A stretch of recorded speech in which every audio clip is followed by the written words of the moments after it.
So in the next half an hour, I'll be giving a discourse on professional ethics, and I'll be giving you some guiding principles. And believe me, when you apply these principles in your day-to-day practice, you will certainly better at your soft skill of professional ethics. And not only so, as you negotiate your journey of training alongside your supervisors, they'll also be very instrumental in imbibing the skill of professional ethics in you.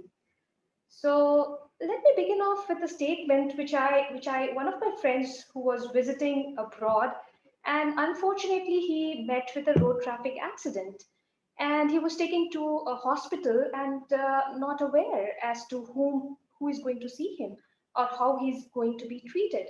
And the only thing that he wished for, and that's what he mentioned to me, was I really wish that my doctor embodies professionalism and ethics. And this is how important these traits are. And I'll just take you through these different principles in the next half an hour.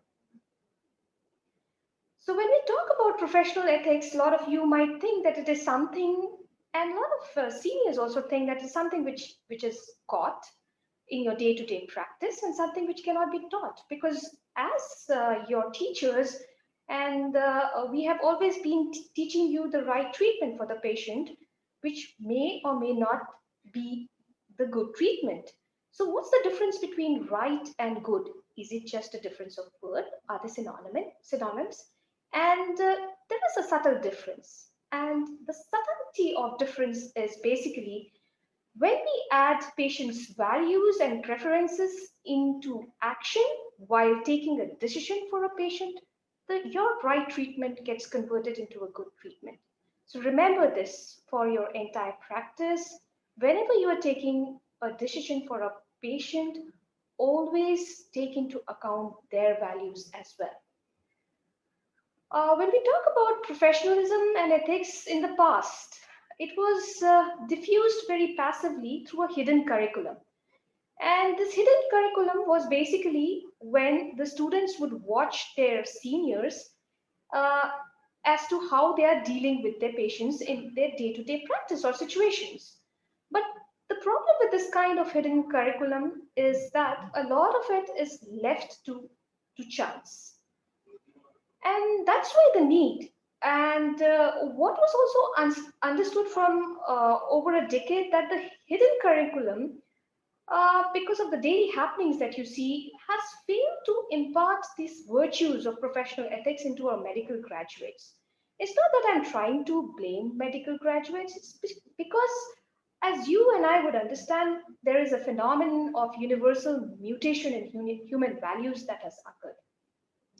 So we thought as a team of professionals over here at this institute, it is very important for us to explicitly put forward the core principles and also expand on the attributes which are expected out of a professional.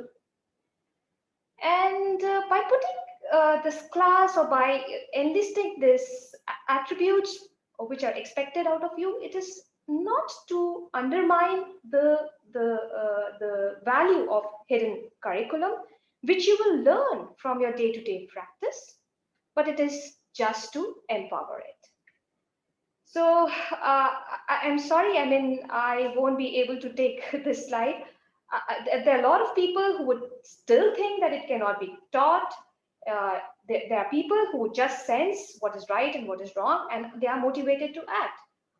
While we as a group feel that people differ in their abilities, and most of the people can improvise on their ethical decision making through education and practice. And that's the reason this lecture has been organized. So, I mean, this is something I asked to myself, and I think you might also be facing this question. Do we think differently when we are talking about science and we are talking about ethics?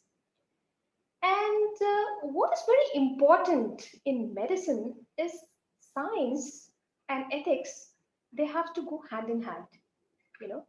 There cannot be a disparity between when you start thinking scientifically versus when you think ethically. And that will help you find out the answer for your particular patient as to what is reasonable or what is fair. It might not necessarily be the best, but in that particular situation, when you're dealing with a patient or a patient attendant, what is reasonable, what is fair? And that is why medicine is an art, and this is the part of the art. So again, briefly taking you through different aspects of professional ethics. So I'll basically debrief about what is profession, what is ethics, what is professional ethics all about, and what are the ethical theories which provide us the framework to work on professional ethics. So what's a profession? And this is a textbook definition of profession. A profession, basically, it's a person who has a job that needs skill, education, or training. And you know what is the difference between profession and occupation? All professions are occupations, but all occupations are not necessarily professions. You are a professional because you have been skilled, you have been educated, or you have undergone a specific form of training. That's why you have a profession, which is called as medicine. And profession, generally, it has a group identity. There is some form of shared training, shared education. There are requirements for admission. All of you must have gone through your exams, some NEET entrance, etc. And what is also very important to know is that a profession has some special knowledge which is uncommon and which is not available in the public domain. For example, I mean, now Google offers everything, but Google cannot, teach you to perform a surgery. So it is some form of uncommon knowledge which you learn via training. And this knowledge that you are imparted when you're training, it is used in the service of others. So there is a positive social need. A very important thing about profession is that there is some degree of autonomy, which is given to an individual. It allows for some degree of individual judgment, so which gives some degree of autonomy to you when you're dealing with one case vis-a-vis other. And there is adherence, you have to adhere to certain values. And the most important is there are penalties for substandard performance. So if you err in some way or the other, there are some rules and regulations which would impose penalties on that profession. So what is professionalism? So that's all about profession. Professionalism is basically the skill or the competency at work. And there is an element of relationship that it is going to be beneficial to others.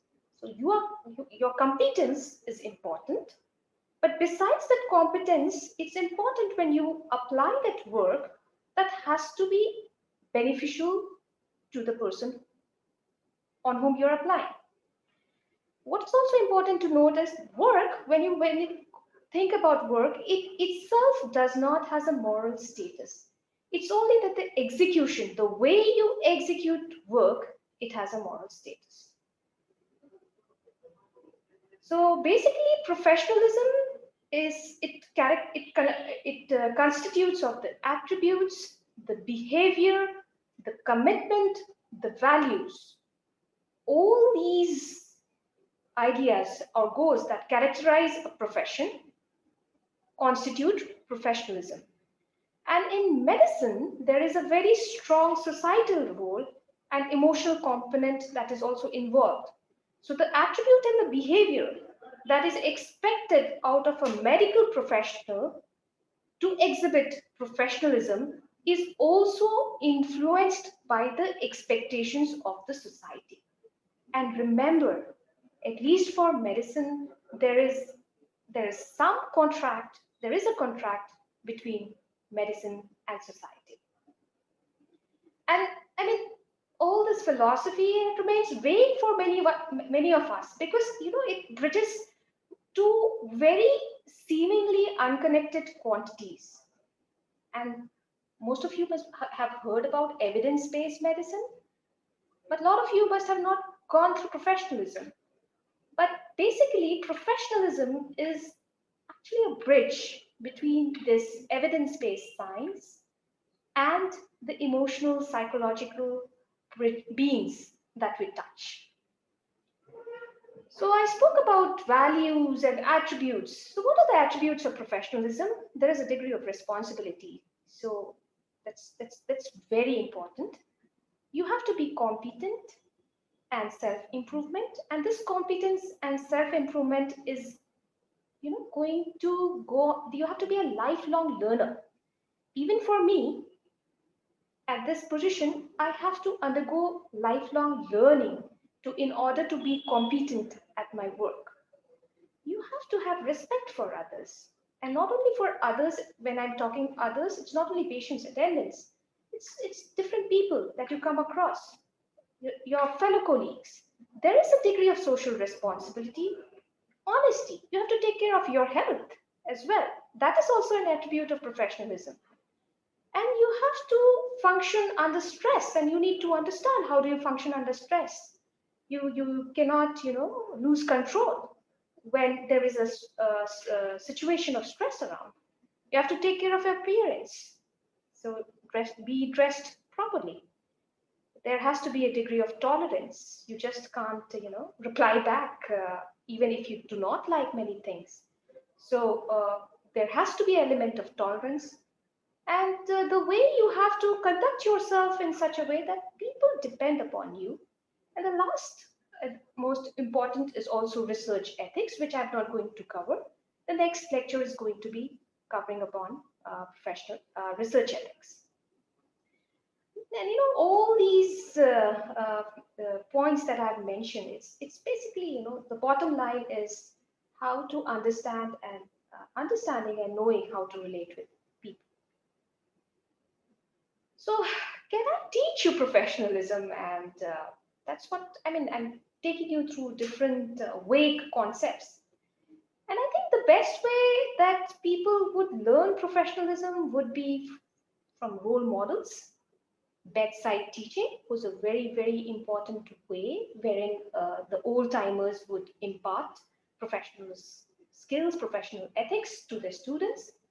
I don't know whether you have heard about simulated patients. I had an opportunity to go abroad wherein they would simulate situations. So you would have patient actors and they would simulate a situation and ask you to react to that situation.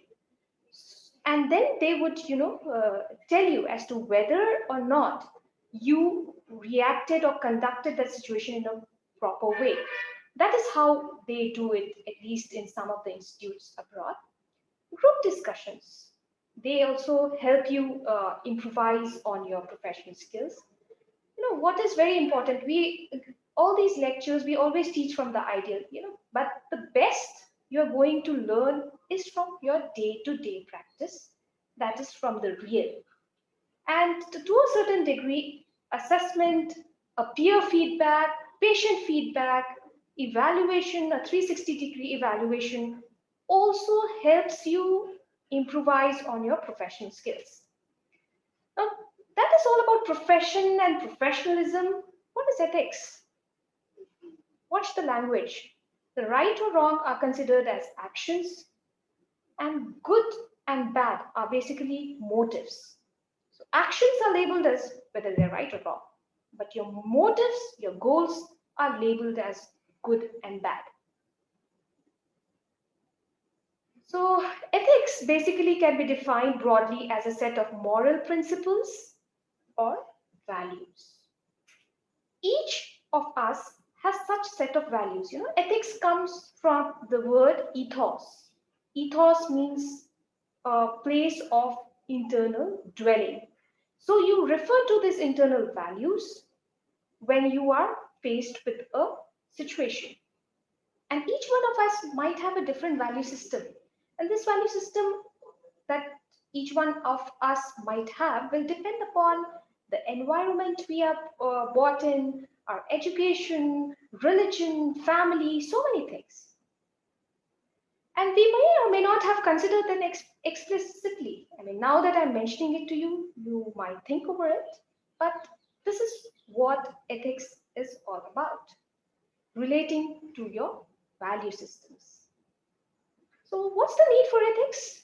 And ethical behavior, it's very important for society. This behavior is very important for society to function in an orderly manner. And the need for ethics is sufficiently important. It's so important that some of these ethical, values, they are incorporated as laws. So that's what the need of ethics is. And what is professional ethics? Professional ethics basically helps us to decide when we are faced with a problem that raises a moral issue. It can be complex, many people can be involved. There can be many issues there when you're in a situation, and who decides that whether it is an issue at all or not? So it's complex. And what's also important is this professional ethics, they are implied in practice. They are not visible. They are subtle skills, and they are mostly unspoken. You don't go on speaking about professional ethics to people. And the other very important thing is that you might be very knowledgeable or competent, but this component of professional ethics does not build on only knowledge, but also your personal beliefs and feelings or your value systems. So this is what professional ethics is about. Now, talking about ethics and morality, morality is basically making choice with certain reasons. And ethics is basically studying as to how the choices are made. So basically, ethics is the study of morality. And often we use ethics and morality interchangeably. What about ethics and law? Law, the authority is external. Ethics, I told you, it comes from the word ethos, your internal dwelling. The authority is internal. That will depend upon your value systems. And basically, it is based in morality. All of ethical issues might not necessarily be addressed by law. So coming to professional ethics and law, there is a moral duty to obey the law. And professional ethics, when we talk about professional ethics, it covers more issues than law itself.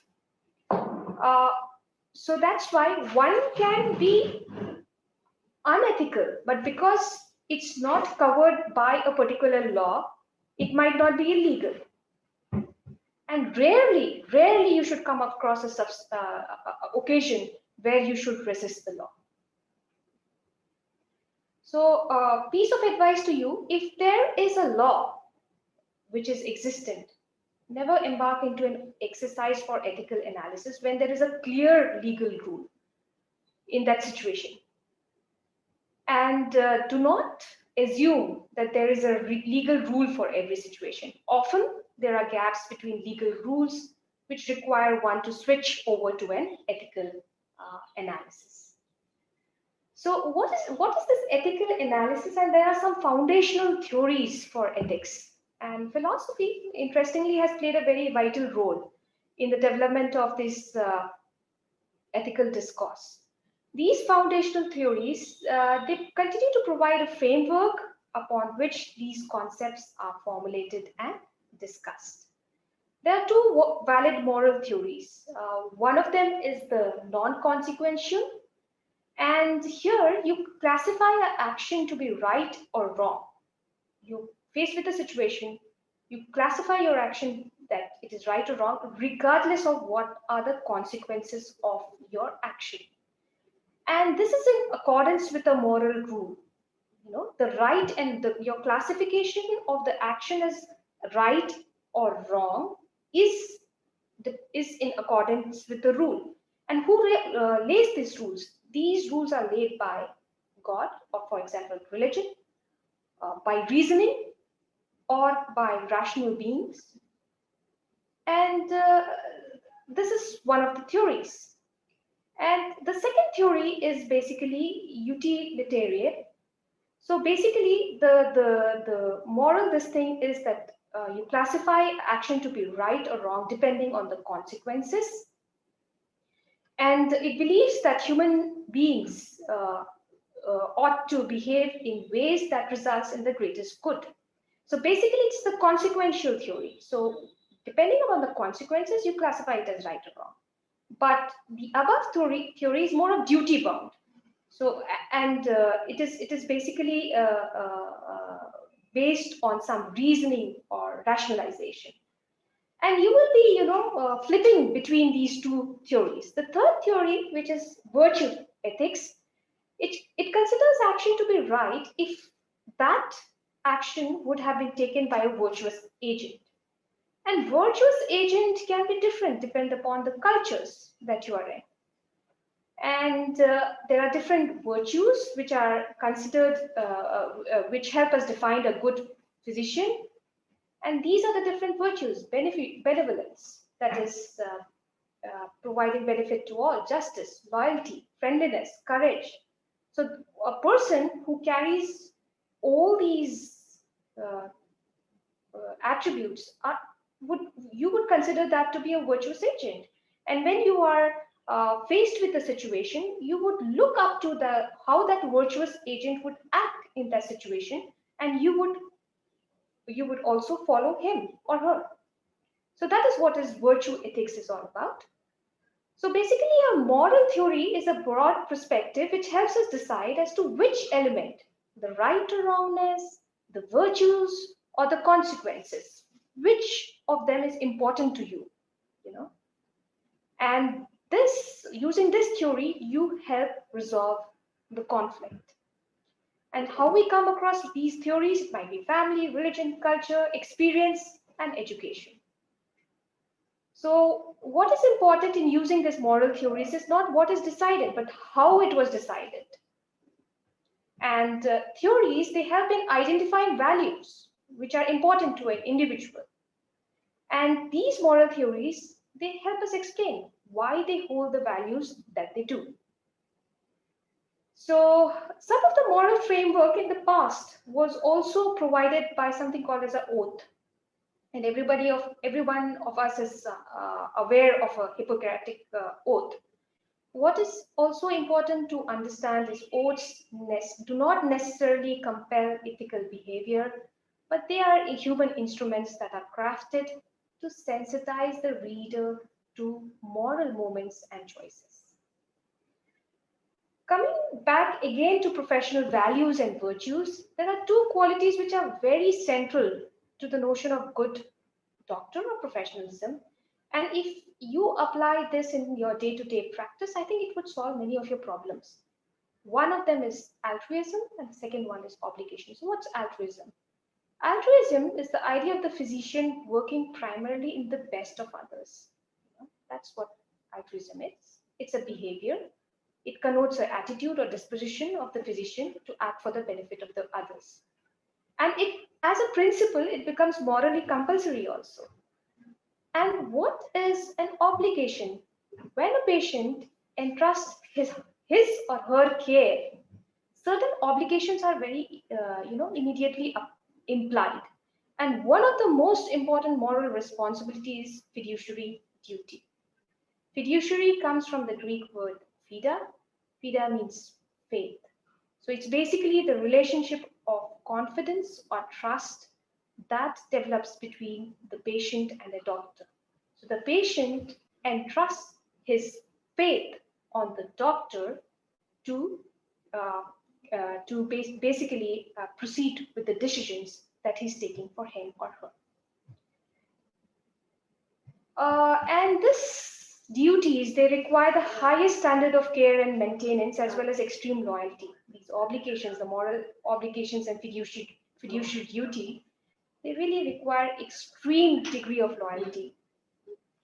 This fiduciary responsibility that accompanies at least us as a profession is one of the principal difference between working in an occupation and practicing a profession. So brief again, summarizing, it is an essential dimension of our work as physicians. We rely often without knowing it on its principles to formulate judgments, make decisions on behalf of our patients. We need a framework, and I gave you some moral theories which you could choose depending upon your value systems. And professional ethics, with its philosophical foundations and along with our critical input as a profession, also helps us in improvising these tools in developing the framework. It is important for an institution and for individual professionals. Sometimes solving these ethical dilemmas could be very difficult. But believe me, if you apply this in your day-to-day practice, your experience, your learning from your peers, from your mentors, you're going to get better at it. And ultimately, the reason for this lecture is basically our challenge for our profession remains that all of us should critically explore always the age-old good question: what does it really mean to be a good doctor? Thank you very much for your attention, and I would be happy to take any questions.